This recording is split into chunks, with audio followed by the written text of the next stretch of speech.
Mr. Washington, this court finds you $200 million in contempt. The gavel landed with a sound that didn't echo. It sank, like a weight into water, pulling the air out of the Supreme Court chamber. Chief Justice John Roberts didn't flinch. He didn't raise his voice. He didn't need to. Every word was measured, sharpened, polished until it cut on contact. Reporters in the gallery stopped typing. The live stream delay caught up a second too late, but the headlines still arrived first. Supreme Court finds Denzel Washington $200 million. The hashtags followed within moments. Hashtag Washington contempt.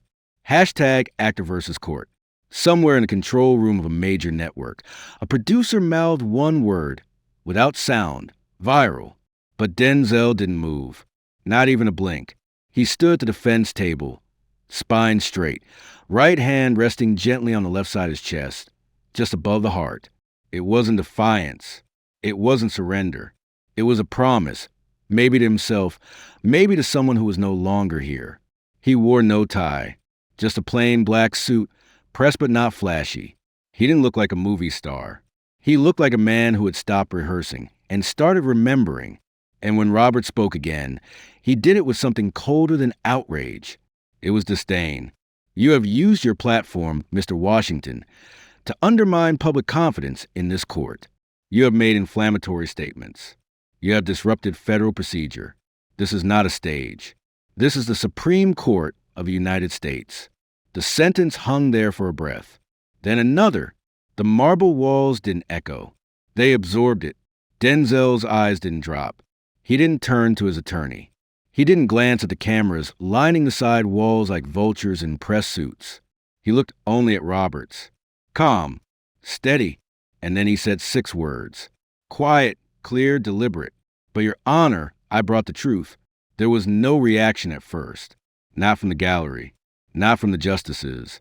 Even Roberts didn't seem to understand. Not right away. It wasn't the words.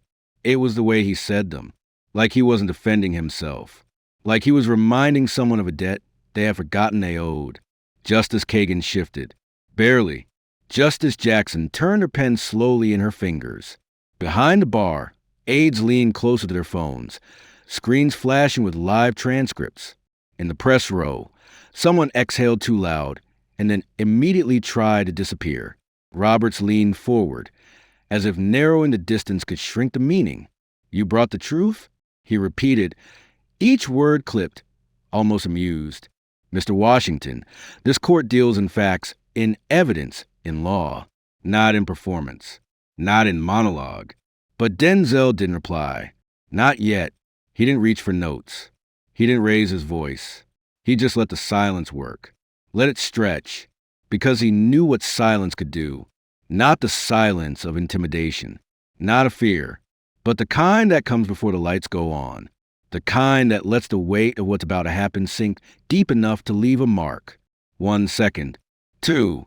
And then, with no dramatics, no grand gesture, he reached into the inside pocket of his jacket.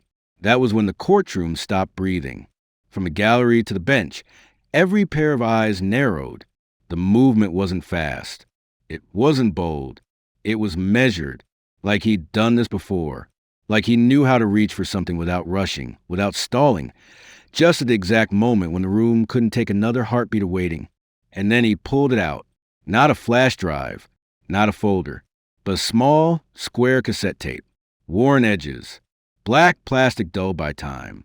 It looked out of place in a room of microphones and digital screens, which is exactly why it worked. Denzel held it in the open palm of his hand, not to threaten, not to provoke, just to place it there, for everyone to see. This, he said, is not a script. And for the first time since the gavel fell, Roberts hesitated. His fingers, which had rested firmly on the edge of the bench, twitched, because deep down, even a man who believes in control above all else understands that some truths don't come typed on legal paper or stamped with government seals. Some truths come recorded in quiet rooms, passed hand to hand, held in pockets like promises waiting to be fulfilled. And now, the silence returned. But it wasn't the silence of power. It was the silence of change. Denzel stepped forward. Not fast, not slow, just enough of the floor beneath him to remember it was made for more than echo. He didn't ask permission. He didn't glance to his attorney. He walked to the bench like a man returning something he never meant to keep. At the table, he stopped. The cassette still rested in his right hand, edges worn like an old coin. He looked down at it, thumb brushing the corner once, like it was muscle memory. Then he placed it on the table, gently, as if it might break or speak. No one moved. Reporters hovered over their notebooks. A junior clerk on the right fumbled with a tablet, eyes wide. Aides behind the bench whispered, the sound of shifting paper almost louder than the silence itself. Denzel didn't look at them. He looked at Roberts. Before I ever stood in front of camera, I trained to become a journalist. Fordham University, Lincoln Center campus. He paused. Tight smile. Journalism and theater. One to uncover truth. One to hold it up to the light. He tapped the cassette lightly. I know what truth sounds like. Roberts leaned back slightly. Arms crossed.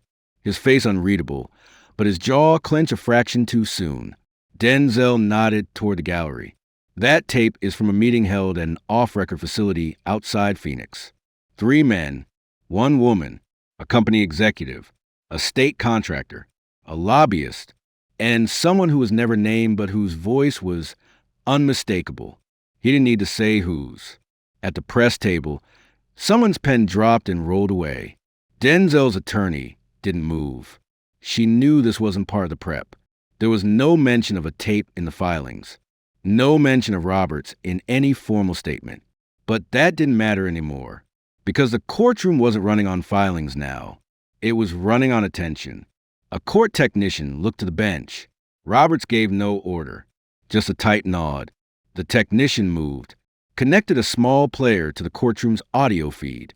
The cassette clicked into place. The tape rolled. The first seconds were silence, the kind filled with breathing, coughs, a distant hum of fluorescent lights. Then came the voice. Get those kids processed. Numbers are still low. It was male, Midwestern, direct, no hesitation. A second voice. Female, soft but clear. Do we have the green light? Third voice. Lower, confident, calculated. Roberts already signed off. We're covered. It wasn't shouted. It wasn't dramatic. But it didn't have to be. The gallery froze. The justices froze. Because silence has a weight, and sometimes the only thing heavier is a voice you recognize. Roberts didn't move. He stared forward, unblinking. But everyone could feel it now. The fracture. Small. Hairline. But spreading. The tape continued. We need those Q4 bonuses locked. We're short on returns from Mississippi and Georgia. Just get them booked. Truancy, misbehavior, misprobation meetings. Doesn't matter. If they're in, we're funded. The breath left the room like someone had turned down the pressure. Every line on every face hardened. Not because it was shocking, but because it wasn't.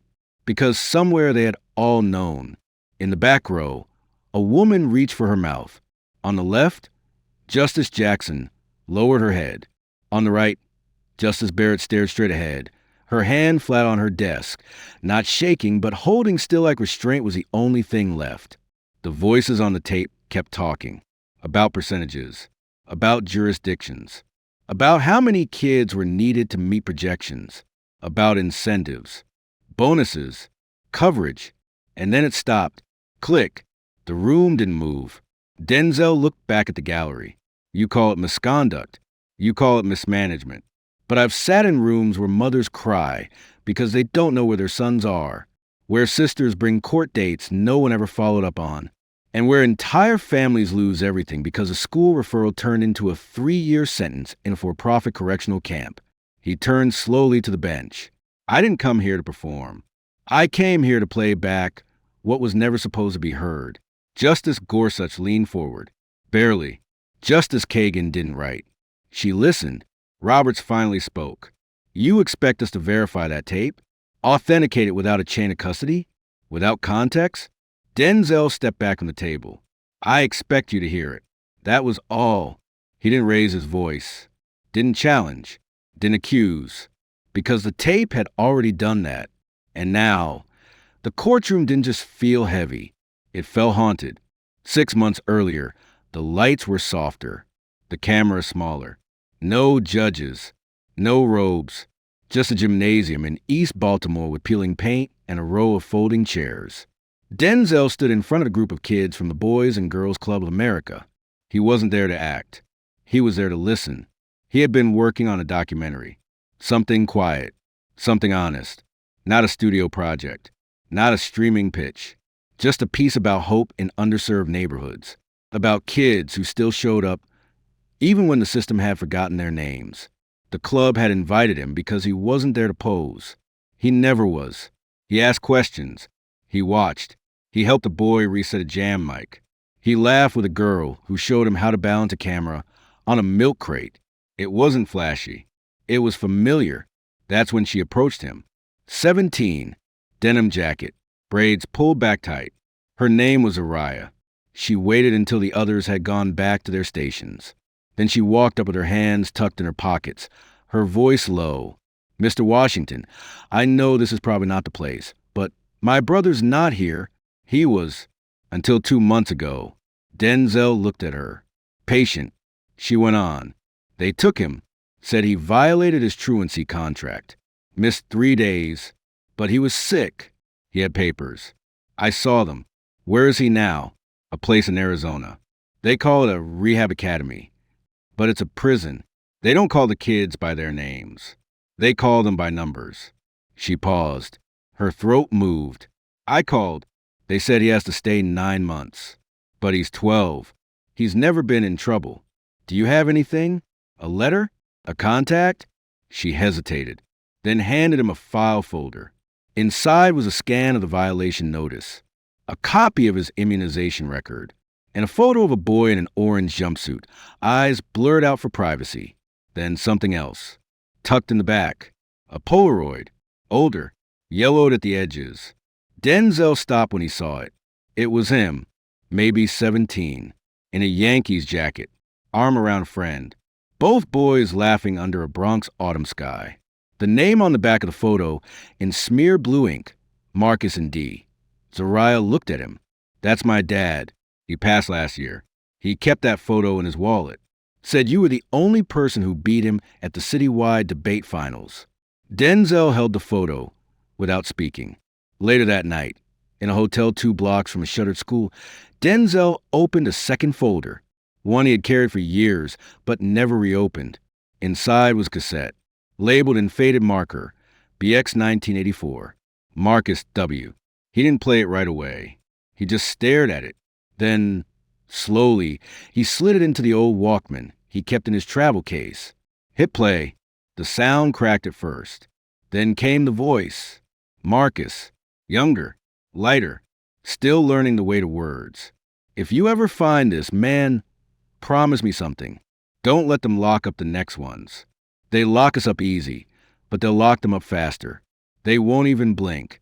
There was silence, then laughter, then something quieter. "You always knew how to speak, D. You made people listen. Just don't forget what to say when it's not scripted." The tape clicked off. Denzel sat on the edge of the bed for a long time. He didn't cry. He didn't pace. He just sat there, the Walkman in his hand, the photo on the table, and a folder full of a girl's hope pressed against his chest like armor. That was the night the documentary changed. He called his producer, told him to cancel the timeline. "We're not just telling stories," he said. "We're following this." The producer hesitated. "You sure? You know where this might lead?" Denzel didn't pause. "That kid is wearing a jumpsuit instead of a backpack because someone wanted to meet a quota." "Yeah, I'm sure." He didn't go to the press. Not yet. He made calls. Quiet ones. Found out the Arizona facility was owned by a shell company based in Delaware. That company's parent group had contracts in 4 states, all focused on youth behavioral restructuring. None of them had a public oversight board. All of them showed up in a list of campaign contributions to judicial advocacy funds. And one of them matched a name he hadn't seen in years. Washington Legal Development Group. It was an old shell from the late 90s.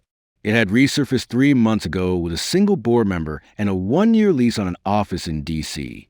He kept digging, and the more he found, the heavier that cassette in his coat pocket began to feel. It wasn't just audio anymore. It was a promise. A promise from a boy he used to know, from a girl who refused to stop knocking, and from a system that had been waiting too long for someone to say, "Finally, we heard you." He looked at the photo again, not the one of the boy in orange, the one in the Bronx, the two kids smiling, and he said aloud to no one, "All right, Marcus, I hear you. Let's get to work." Denzel didn't go public. Not yet. The world wasn't ready for a tape. Not without context. Not without proof. Not when the price of a headline was 15 minutes of noise and a lifetime of silence after. He needed more than attention. He needed architecture. So he built a team. Not the kind from studios. No assistants, no stylists, no handlers. Just 5 names pulled from quiet corners of journalism and legal research. A former data analyst from an investigative newsroom in Chicago. A retired IRS auditor who now taught night classes. A civil liberties researcher from a watchdog nonprofit. 2 legal interns who had worked in juvenile justice cases and knew how to read around redactions. They met in silence. They worked in shadows. Not because they feared being caught, but because they knew what happens when you make the wrong people nervous before you're ready. Their mission was simple. Follow the money. They started with the Arizona facility, the one where Zariah's brother had been sent. It was registered as a behavioral reform academy, but its parent company, Hope West Therapeutic Systems, was a name that didn't appear on any state education or health registries. Instead, it showed up on a contract award summary in Mississippi, then again in Georgia, then Florida, then Pennsylvania, then New Mexico. 5 states, 1 network, all tied to youth diversion programs, all claiming to reduce recidivism, all receiving federal block grants through state partnerships. But there was something else. Each facility claimed nonprofit status. Each listed a different 501c3 parent foundation. But those foundations, Youth Renewal Group, Future Path Trust, Liberty Development Partners, and 2 others, were all registered to the same address in Delaware, a law office with no website and no receptionist, just a locked door and a mail drop. The deeper they looked, the stranger it got. All 5 nonprofits were formed within 6 weeks of each other, all within the same fiscal quarter, all with overlapping board members, and all had received accelerated contract approvals through discretionary processes signed off by independent judicial liaisons. That term, judicial liaison, was what cracked the first seal. It was a term used in legal contracting to describe outside consultants with informal ties to court systems. Most were former clerks or advisors. But in 3 of these cases, the signature came from a woman named Eileen Trafford. Eileen Trafford wasn't a liaison. She was the spouse of a sitting Supreme Court justice. The trail didn't stop there. Publicly, Eileen had run a consulting firm that advised on educational outreach. But quietly, she had been listed as a review facilitator on multiple federal grant applications tied to youth justice innovation zones. Her name never appeared on the front pages, but her firm had received over $2.3 million in expedited assessment fees between 2020 and 2024. And the money didn't stop at her door. One of the foundations, Liberty Development, had donated $250,000 to the Supreme Court Historical Society during the same window those contracts were being reviewed. That wasn't illegal, but it was a pattern. Because another $150,000 came from a separate shell entity, Freedom Partners Advisory, which listed as its CEO a man who had previously served on the board of Youth Correctional Oversight Council. That man now ran a private lobbying firm specializing in judicial engagement and community outreach. It wasn't just a web, it was a wheel, and at the center was a ledger. One of the interns, a quiet second-year law student from Howard, found it buried in the footnotes a redacted FOIA request, a scanned copy of internal service estimates submitted by Hope West to a state agency in Georgia. The numbers were off, too high. The same kids were being counted in multiple service categories: behavioral support, educational enrichment, residential care, community outreach. The same 12-year-old boy could show up 4 times on a single invoice because the system didn't bill by person. It billed by service. Multiply that across 5 states, for fiscal years and dozens of facilities, and the math turned simple fraud into institutional machinery. They weren't just locking kids up. They were inflating the cost of their confinement. Denzel sat with the data spread across the table of a windowless room near Union Station. They'd printed the ledgers, highlighted the cross-reference names, mapped the relationships. He didn't say much. Just traced his fingers across one column. "That's Uriah's brother," he said. The intern nodded. "We checked. He was listed under 2 different middle initials. Shows up 3 times on one billing cycle." Denzel leaned back. Not tired, just quiet. "It's not about kids," he said. "It's about margins." The former IRS auditor spoke then, voice low. "They're using a compliance loophole. Private facilities don't need to report youth service redundancies if the services are coded under different funding silos. It's legal, just not ethical. So what do we do? You're not going to like the answer. Try me. We need pressure, not media. Not just yet. We need them to feel it coming before it lands. That way, they overcorrect. When people rush to hide things, they make mistakes. And if they don't, then we let the tape speak." The room fell silent. That night, Denzel returned to his apartment. Small, brick walls, a shelf of books on acting, faith, and American history. He stood in the hallway for a moment, coat still on, then walked to the back room, opened a drawer. He took out the photo of Marcus, then the cassette. He didn't press play. He just looked at it, because now it wasn't just a recording. It was evidence, and the voices on it were no longer just ghosts from a private meeting. They were names. They were initials on contracts. They were beneficiaries of a system that turned attention into dividends. The next morning, the intern handed him a final document, an internal memo, dated 14 months prior, from Tri-Bridge Correctional Partners. It read, "Incentivize intake quotas. Maintain discretion on judicial affiliations. Ensure projected metrics align with contracted ROI." That was when Denzel nodded. "Okay, now we're ready." The courtroom had gone quiet again. Not the frozen kind, the waiting kind, like a breath being held by 1,000 people who didn't know if they were witnessing a breakdown or a beginning. Denzel had said nothing since the tape played. He didn't need to. The voices on that cassette still lingered in the corners of the room, echoing beneath the marble and veneer. Then came the shift. Chief Justice Roberts straightened in his chair, voice tight, deliberate. "Mr. Washington, let's be very clear. You're not an officer of the law. You are not a representative of any legal institution. You are, by trade and admission, an actor." The word hit harder than the gavel, not because of what it meant, but because of how it was used. Actor, as if it were a weakness, as if storytelling had no place beside the law. Denzel didn't answer. He reached into his coat. No rush, no tension, just the same steady motion he had used before. This time, he pulled out a folded script, paper worn at the spine, corners dog-eared, highlighted passages still visible under courtroom light. He unfolded it slowly, held it up for a moment, then spoke.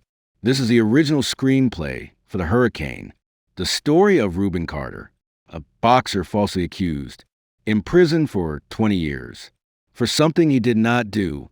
I studied that man. I lived his rhythm. I read his letters. I sat with his pain." He paused, looked at the bench, not to challenge, to invite memory. "And you know what I learned? Silence is a language." He let it hang, just long enough. It's the first thing you hear in a prison cell, before the door slams, before the footsteps fade, before the trial even starts. Silence. He stepped forward. "When I played Carter, people asked if I was angry. I wasn't. I was awake. I saw how easy it was for a man to disappear when the system decides he's inconvenient.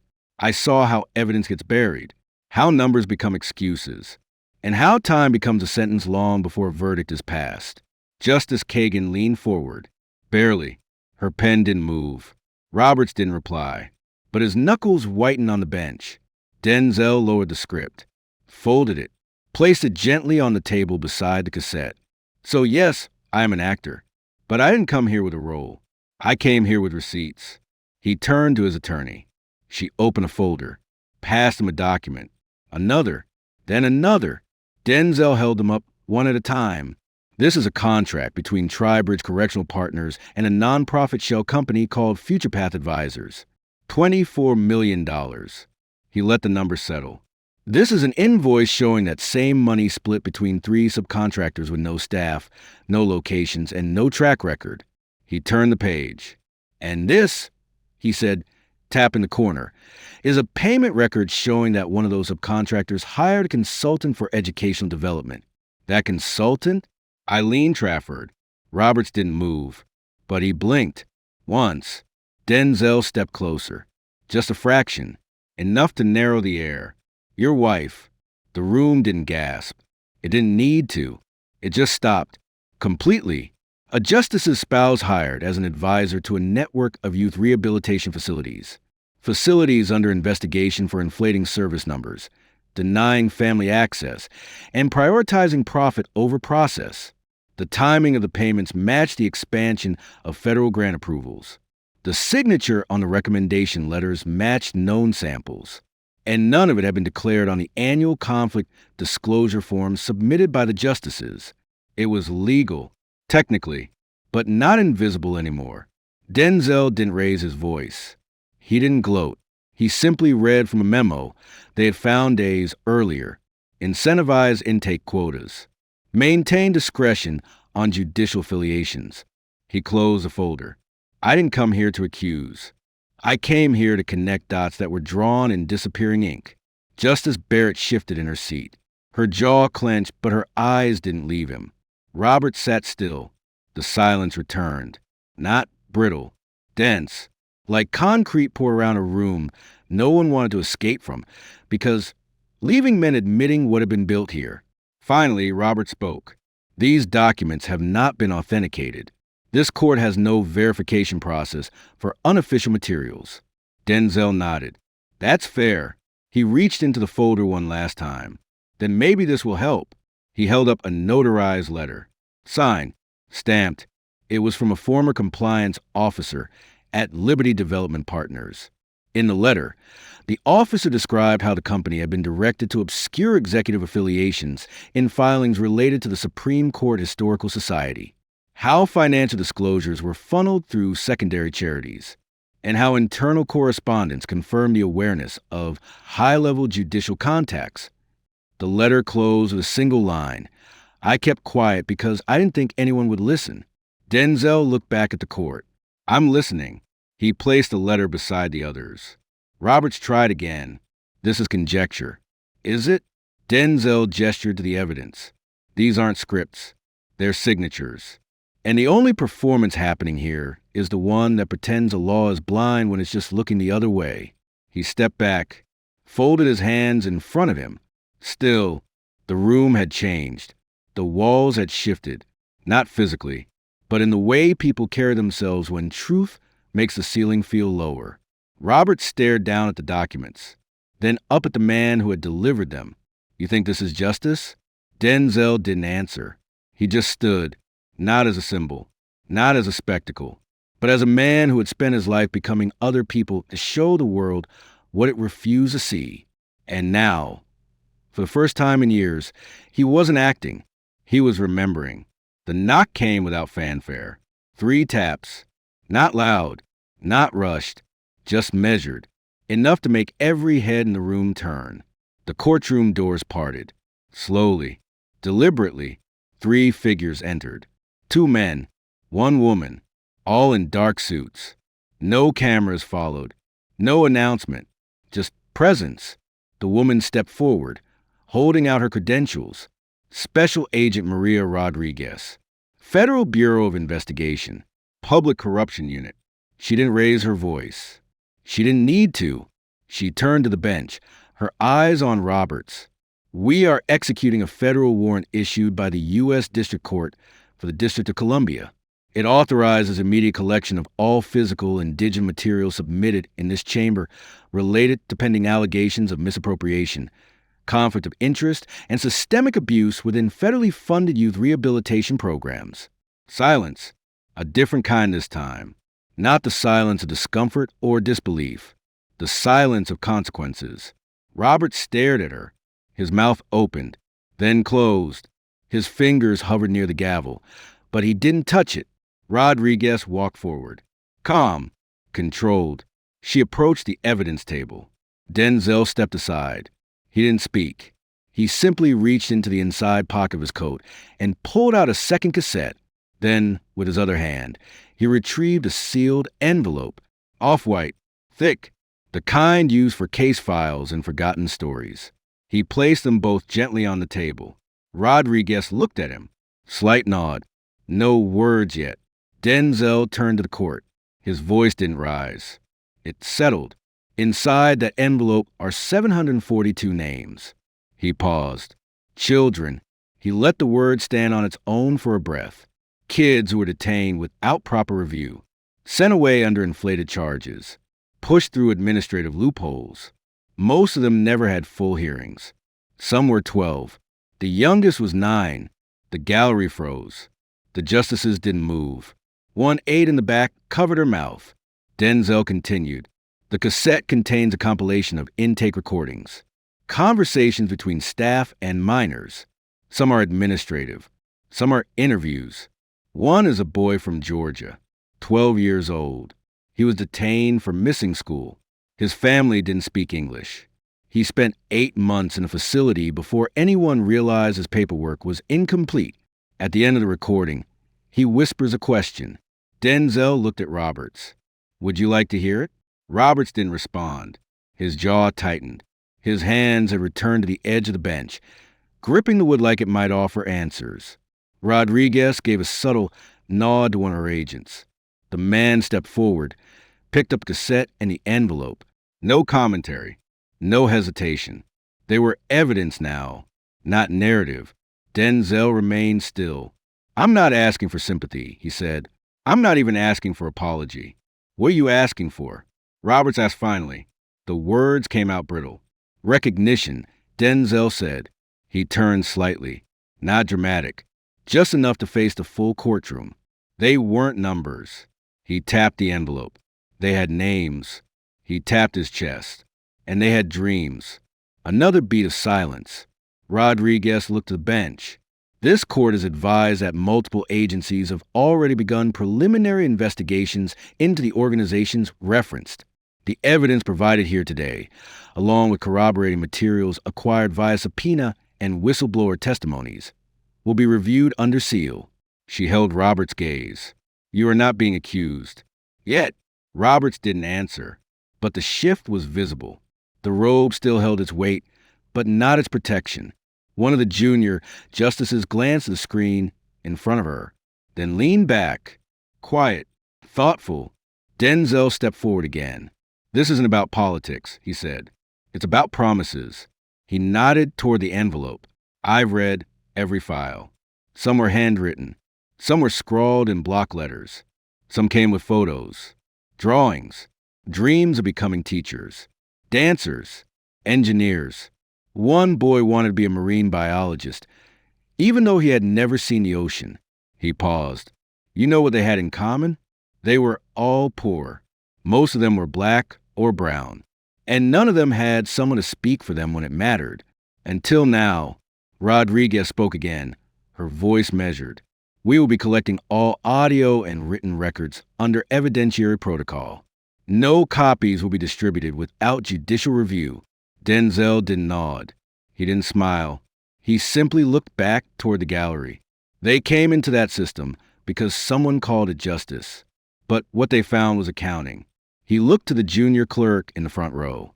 Would you play the last 30 seconds? The clerk hesitated, then tapped the control panel. The courtroom speakers came to life again. The sound wasn't perfect. A little static. A soft hum. Then a young boy's voice. Small. Quiet. You said they'd call my mom. They didn't. I don't know if she knows where I am. Pause. A sniff. Then words so soft they barely registered. Will anyone ever hear me? The recording stopped, and the silence that followed was different from all the others. It wasn't disbelief.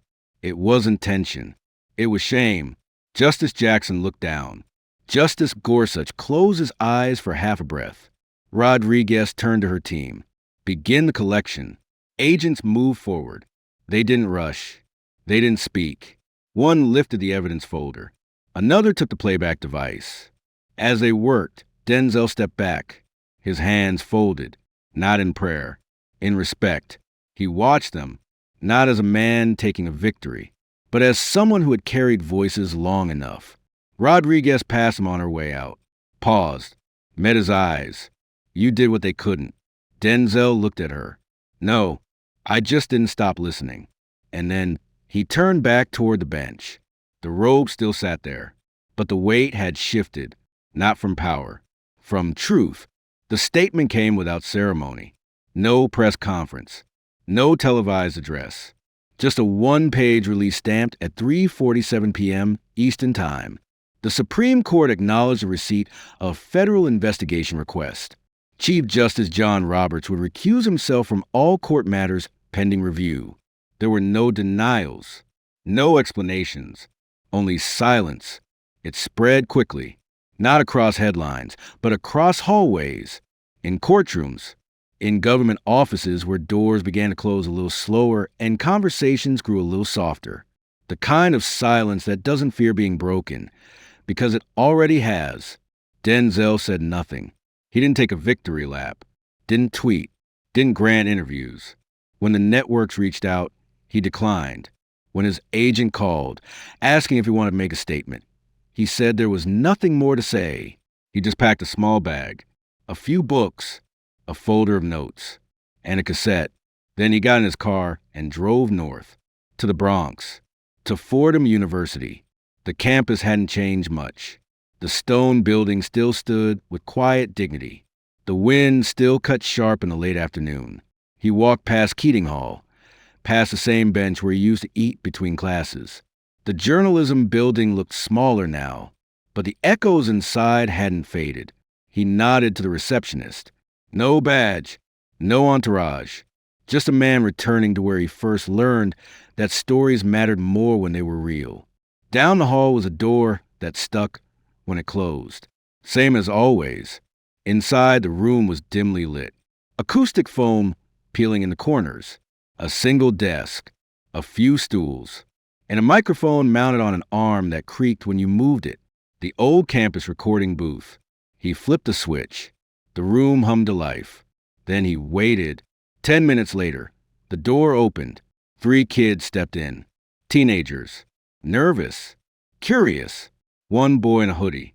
One girl with a notepad. And a third who barely said a word. They sat quietly, waiting for direction. Denzel didn't give a speech. He just pointed to the mic. Let's talk. They took turns. Awkward at first, then more natural. They read lines, told stories, practiced tone, breath, clarity.